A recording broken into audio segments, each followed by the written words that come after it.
솔로몬이 지혜를 구한 이야기는요, 너무나 유명하죠. 예, 유명하다고 하니까 유명한 목사님이 갑자기 생각이 나는데, 솔로몬이 꿈속에서 하나님을 만났고, 그가 힘과 물질 같은 것이 아니라 지혜를 구했다는 것이 주 내용입니다. 그런데 우리가 놓치는 것 중에 하나가 솔로몬이 지혜만 구한 것이 아니라는 겁니다. 또 뭐를 구했죠? 지식도 구했습니다. 즉 솔로몬이 구한 것은 지혜와 지식이었습니다. 근데 본문을 묵상하다가 의문이 하나 들었어요. 그게 뭐냐면 그가 과연 지혜와 지식이 없었고 하나님께 지혜와 지식을 구했을까? 라는 의문입니다. 만약에 그가 정말 지혜와 지식이 없었다면 왕이 될 수 있었을까? 그의 아버지 다윗이 그것을 허락했을까? 여러분 어떻게 생각하십니까? 정말 그가 정말 지혜와 지식이 없어서 하나님께 구한 것이겠습니까? 그 질문의 해결책은 정말 간단합니다. 그것은 만약에 솔로몬이 지혜와 지식이 없었다면 다윗 왕이 솔로몬을 왕으로 안 세웠을 거라는 결론에 다다르기 때문에 그렇습니다. 솔로몬은 지혜와 지식이 있었습니다. 그렇기 때문에 그가 왕이 될 수 있었습니다. 그가 왕이 되기 위해서는 솔로몬이요, 수많은 이복 형제들과의 경쟁에서 살아남아야만 했습니다. 성경에서는 다윗의 자녀 중 아들만 따져도 총 19명의 이름이 나옵니다. 고궁들 자식까지 치면요 20명에서 30명, 많게는 40명까지 이야기하는 사람도 있습니다. 그 중에서 솔로몬은 10번째였습니다. 보이지도 않는 자식이었죠. 근데 이 솔로몬이 왕이 될 수 있었던 것은 그가 지혜와 지식을 겸비한 사람이었기 때문에 그가 왕이 될 수 있었습니다. 근데 그럼에도 불구하고 그가 겸손히 오늘 본문에서 솔로몬은 하나님께 지혜와 지식을 구합니다. 오늘 그 이유와 의미를 통해서 하나님이 우리에게 주시는, 여러 명에게 주시는 성령의 음성을 들으시길 간절히 원합니다.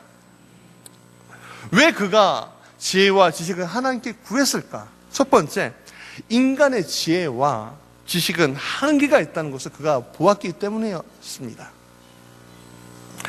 10번째 아들이었습니다, 솔로몬은. 근데 그 능력이 탁월하다,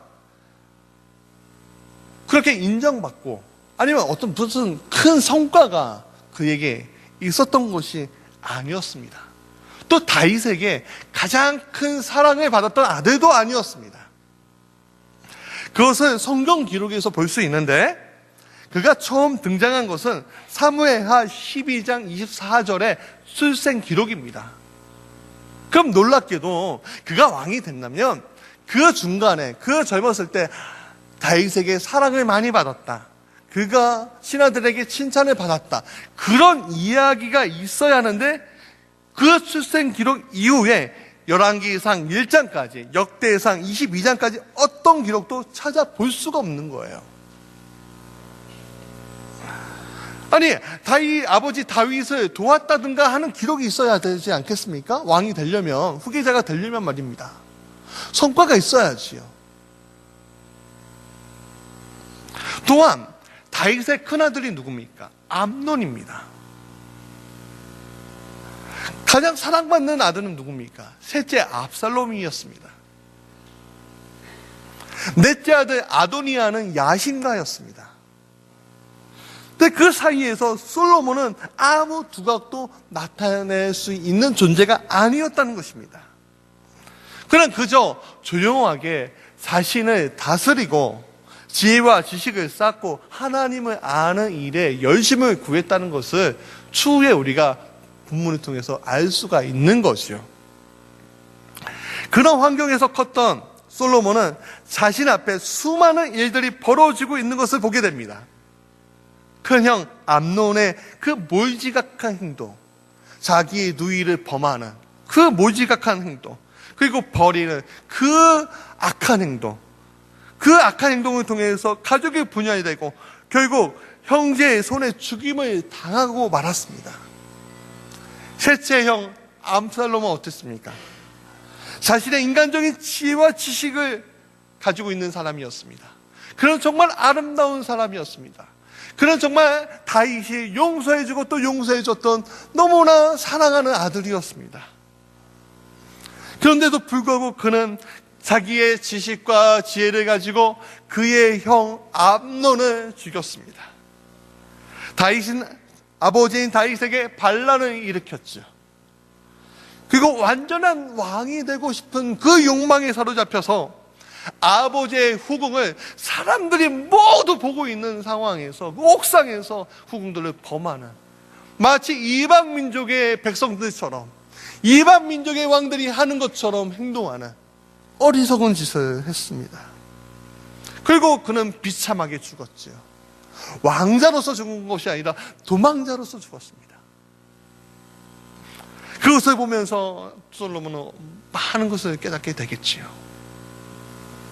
또 넷째 형 아도니아가 아버지의 죽음 앞에서 슬퍼해야 하는데 슬퍼하기는커녕 왕이 될 생각으로 들떠있다가 왕이 되기는커녕 죽임을 당하고 오히려 솔로몬 자신이 왕이 되는 것을 보면서 솔로몬은 인간이 가진 지혜와 지식이 너무 허망하고 허무하구나 라는 것을 알게 되었겠지요.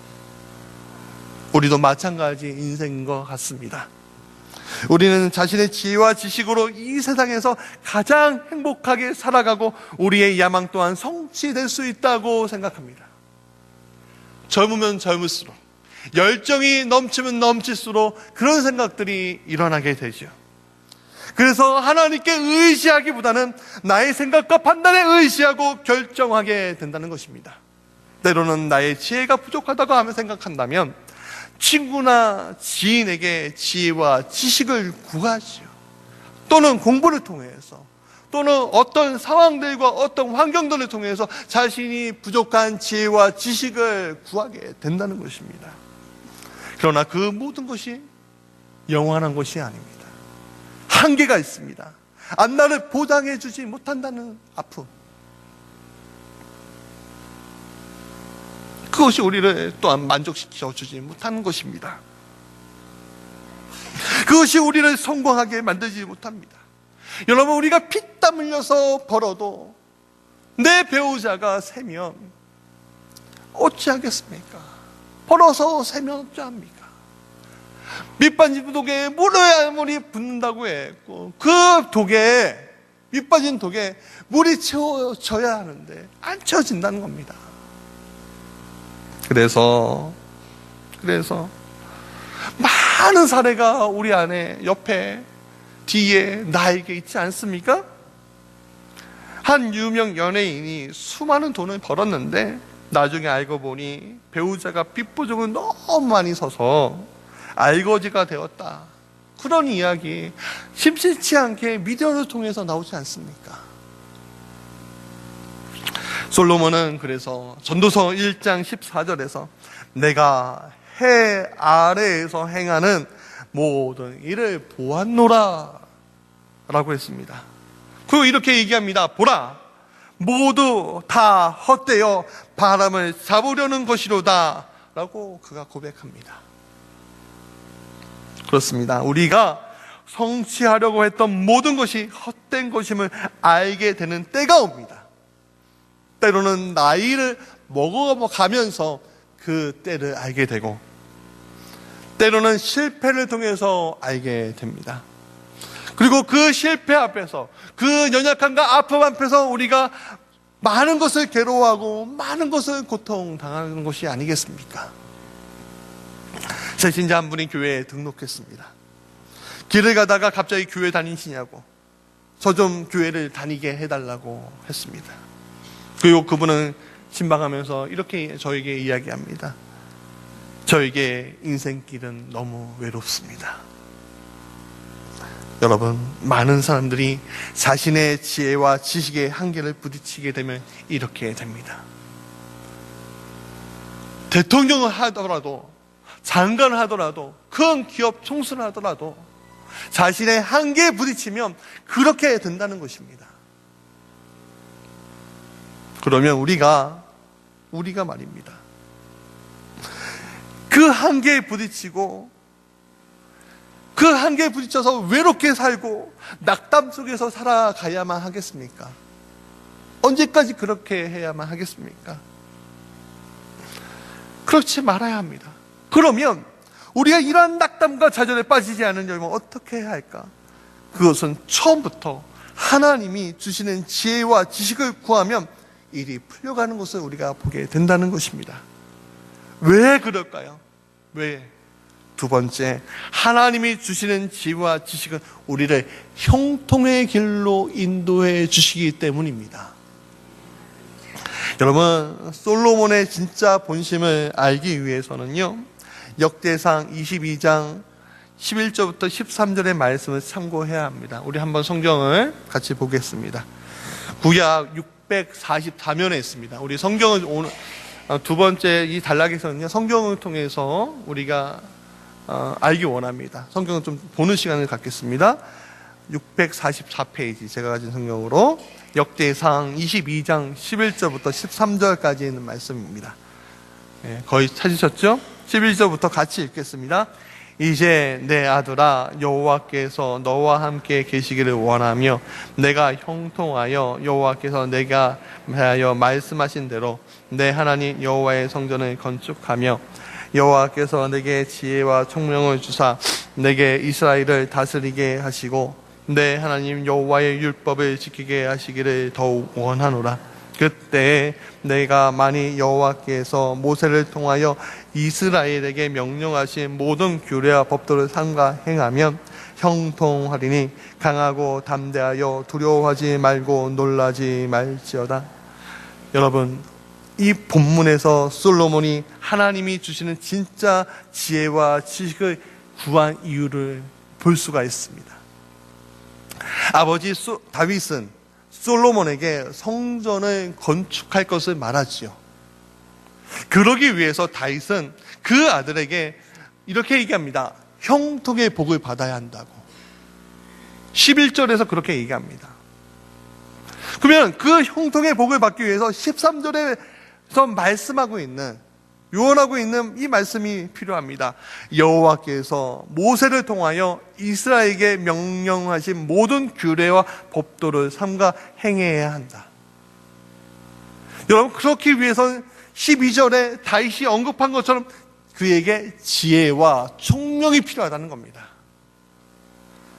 다시 정리하자면 형통의 복을 받기 위해서 여호와의 율법을 지켜 행하고, 그러기 위해서는 그 다윗 솔로몬에게 지혜와 총명이 필요하다. 그런 이야기가 되는 것입니다.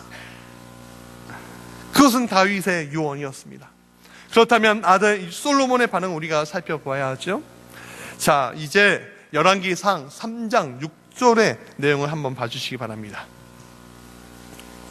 제가 가진 성경으로 515면에 있습니다. 구약 515면.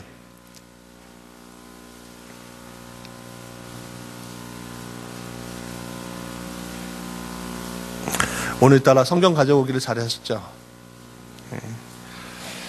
6절입니다. 열왕기상 3장 6절 같이 읽겠습니다. 솔로몬이 이르되 주의 종 내 아버지 다윗의 성실과 공의와 정직한 마음으로 주와 함께 주 앞에서 행함으로 주께서 그에게 큰 은혜를 베푸셨고 주께서 또 그를 위하여 이 큰 은혜를 항상 주사 오늘과 같이 그의 자리에 앉을 아들을 그에게 주셨나이다. 여러분, 솔로몬은요, 그의 형제들의 잘못된 행동과 실수를 다시 범하고 싶지 않았습니다. 그렇기 때문에 솔로몬은 그의 아버지 다윗을 닮고 싶어 했습니다. 그는 그의 아버지 다윗을 이렇게 평가하죠. 성실과 공의와 정직한 마음으로 주와 함께 주 앞에서 행한 사람. 솔로몬은 다윗의 성실과 공의와 정직한 마음과 또 주와 함께 주 앞에서 행한 것을 본받고 싶어 했다는 것입니다.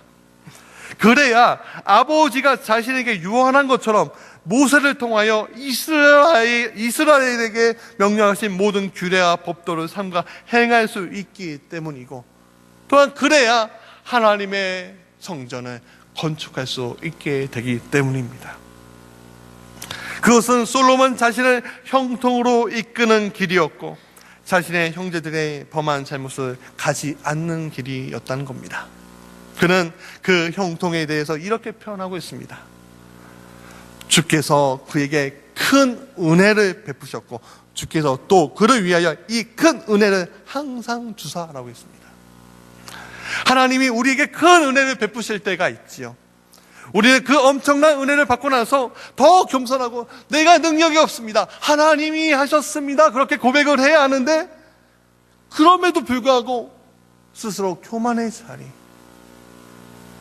자만의 자리에 앉아서 그 은혜를 또 쳐버리는 경우가 얼마나 많이 있습니까? 주님, 내가 식당을 경영하고 있을 때, 주님, 이 식당에 파리만 날립니다. 이 식당이 안 되면 우리는 다 뒤쫓기고 정말 거리에 내앉게 됩니다. 저는 이 식당을 부흥시켜달라고 그렇게 기도하고 눈물 흘리는데, 하나님 부흥시켜주니까 주일 성소는 온데간데도 없고, 기도하는 자리는 온데간도 없고, 그런 이들이 우리 주변에 얼마나 많이 있습니까? 사업장도, 내 가정에서도. 그래서 우리는 오늘 우리의 마음 가운데 그 교만한 자리에 서지 않도록 해야 합니다. 우리가 올라간다고 했고, 그게 지속이 된다면 좋겠지만, 여러분, 지속되는 게 아무것도 없습니다. 오늘 화려하게 피었던 이 꽃이, 봄에 핀 꽃이 여름, 가을을 가겠습니까? 가지 않습니다. 겨울이 되면 다 말라 죽는 것이 꽃입니다. 우리 인생의 사이클이 그렇다는 거지요. 그래서 우리는 항상 어떻게 기도해야 되냐면, 주님, 교만하지 않도록 해달라고, 자만의 자리에 서지 않게 해달라고 주님께 항상 구하고 엎드리고 기도해야 한다는 것입니다. 그래서 오늘 본문에서 오늘 6절에 이렇게 이야기합니다. 솔로몬은 큰 은혜를 항상 주사라고 얘기했습니다. 방금 읽은 본문에서 그 말에 우리가 포인트를 둬야 돼요. 무슨 말이냐? 여기에 단어가 하나 있습니다. 큰 은혜를 우리가 받습니다. 근데 어떻게? 항상 받아야 한다는 것입니다. 항상 always, 언제나 변함없이 지속적이라는 말입니다. 이것이 형통입니다. 이것이 형통이라는 것입니다. 그렇습니다. 솔로몬은 이 형통이라는 그 은혜를 받기 위해 하나님께 구합니다. 주님이 나에게 주시는 진짜 지혜와 지식을 주옵소서. 우리가 하나님이 주시는 진짜 지혜와 지식을 구하는 것은 우리가 형통으로 가는 가장 중요한 길인 것입니다. 진짜 지혜와 지식은 누구에게로부터 나옵니까? 지혜와 지식의 근본이신 하나님 한 분밖에는 그것을 줄 자가 아무도 없습니다. 그분이 근본이시기 때문에 그렇습니다. 그래서 여러분, 그래서 말입니다. 셋째, 하나님이 주시는 지혜와 지식을 구하는 것이 진짜 지혜라는 것입니다. 앞길이 열려 있어 보여도 망하는 일이 있고, 닫혀 있어 보여도, 힘들어 보여도 성공하는 일이 있습니다. 누구나 하는 일인데도 성공하는 사람이 있는가 하면, 누구나 하지 못하게 성공하는 사람도 있고 거꾸로 있는 사람도 있습니다. 또 살다 보니까 사람이 실력이 있어도 매력이 있어도 성공하지 못하는 사람이 있는가 하면 아무것도 없어 보이고 능력 없어 보이고 그랬던 사람이, 보잘것없어 보였던 그 사람이 한순간에 성공의 자리에 서 있는 것을 우리가 살면서 보게 됩니다. 여러분, 우리가 일을 할 때 적어도 수고한 대로 땀을 흘린 만큼, 피를 흘린 만큼 이 땅에서 거둔다면 얼마나 좋겠습니까? 그러나 우리가 아무리 땀을 흘리고 피를 흘린들 우리의 수고가 헛되다면 우리의 삶이 얼마나 억울하겠습니까? 신앙적으로면서도 성공하는 인생을 사는 분들의 특징을 보면 처음 시작할 때 하나님께 먼저 간구하고 시작한다는 것을 보게 됩니다. 무엇을 시작하기 전에 나의 생각과 나의 것들을 다 내려놓고 하나님께서 자신에게 원하는 것이 무엇인지 물어보고 시작한다는 것이죠. 그것이 먼저 하나님의 지혜와 지식을 받는 길입니다. 솔로몬은 왕이었죠. 이미 왕이었습니다. 자신의 왕권을 위협하는 세력들이 다 죽었어요. 다 제거했습니다. 이미 자기 멋대로 해도 되는 상황이었습니다. 근데 그럼에도 불구하고 솔로몬은 하나님 앞에 자신의 연약함을 고백하고 하나님께 지혜와 지식을 구합니다. 왜요? 형통으로 가기 위해서. 형통으로 가기 위해서. 그래서 그는 열왕기상 3장 6절에서 8절에 자신은 아버지 다윗에게 주신 은혜로 말미암아 자신이 왕이 되었다고 고백하고, 자신은 작은 아이라서 하나님께 제대로 예배하는 방법을 모른다고 고백하고, 하나님이 택하신 많은 사람들 중에 하나일 뿐이라고 겸손하게 고백하는 것입니다. 그럼에도 불구하고 왕이 되었으니 이 백성을 잘 재판하는 지혜를, 선악을 분별하는 지혜와 지식을 그가 구했습니다. 그것이 그의 첫 번째 왕으로서의 간구였다는 것입니다. 그것이 시발점이 되어 그의 모든 행사가 형통하게 된 것입니다.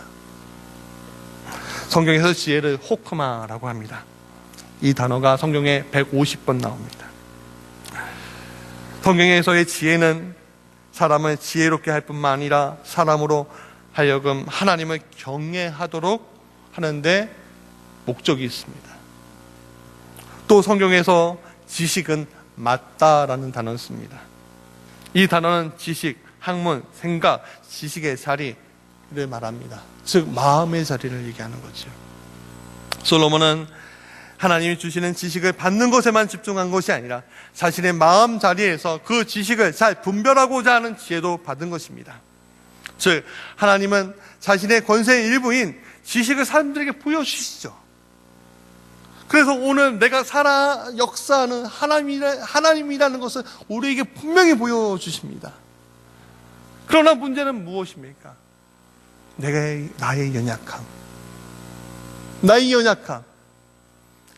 이 연약함 때문에 하나님이 역사하는 자리에 사단이 그 틈을 비집고 들어가서 하나님께 영광 돌려야 하는 것을 빼앗고 자신에게 영광 돌리게 만드는, 그래서 그것을 이용당한 나의 이 연약함, 그게 문제 아니겠습니까?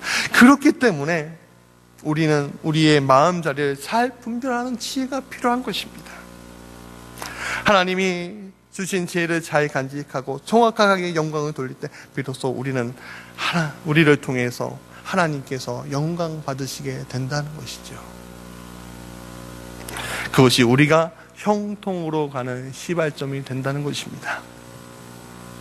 어떤 정치인이 있었습니다. 존경받는 정치인이었습니다. 여야 너무 이 정도면 국무총리감이다 칭찬하는 사람이었습니다. 근데 미디어의 한 기사 때문에 그가 낙마하게 됩니다. 왜냐하면 그가 검사 출신이었는데 정관 예우를 받아서 1년에 수십억을 벌었다는 겁니다. 어떻게 그럴 수 있느냐? 자격이 없다. 여론이 한순간에 돌려놨어요.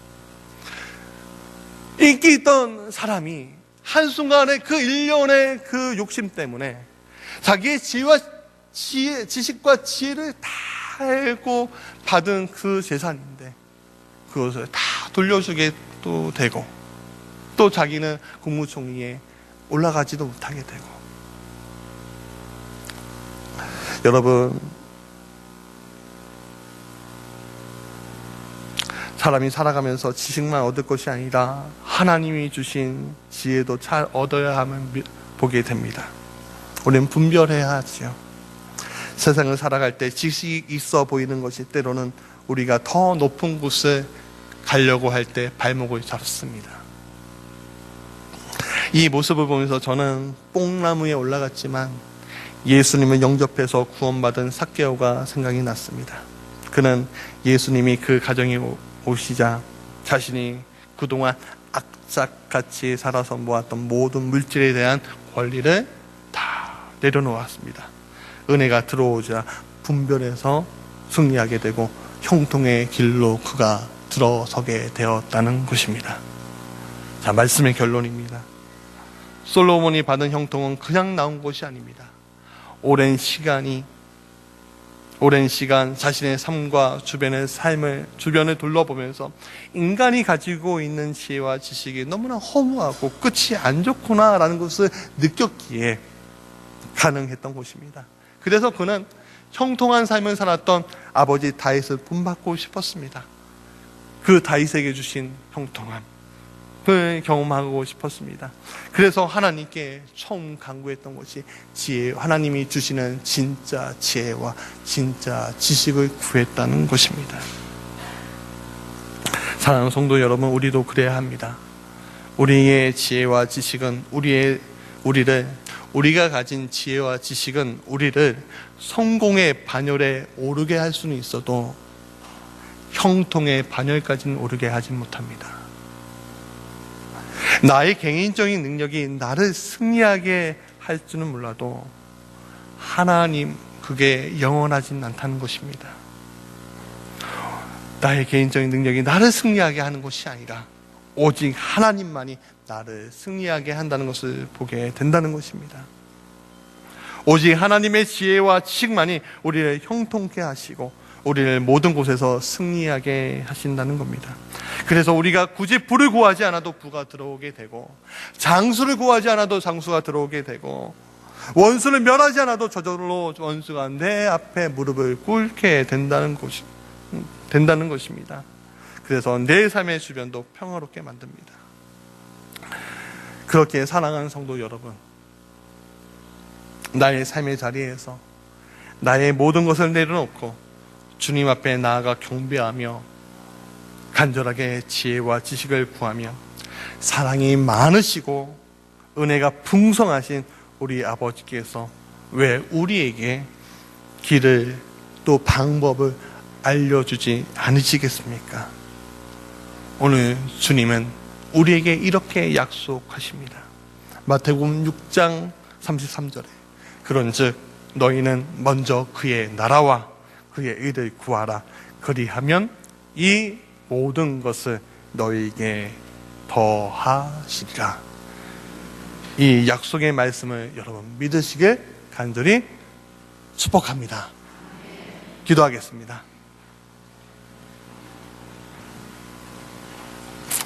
하나님, 오늘 솔로몬과 같이 나의 모든 지혜와 지식을 내려놓기 원합니다. 그리고 하나님이 주시는 진짜 지혜와 지식을 구하오니 주여 이것을 오늘 우리에게 허락하여 주옵소서. 그래서 우리를 형통의 길로 인도의 지식을 간절히 기도하옵나이다. 예수 그리스도의 이름으로 기도드립니다. 아멘.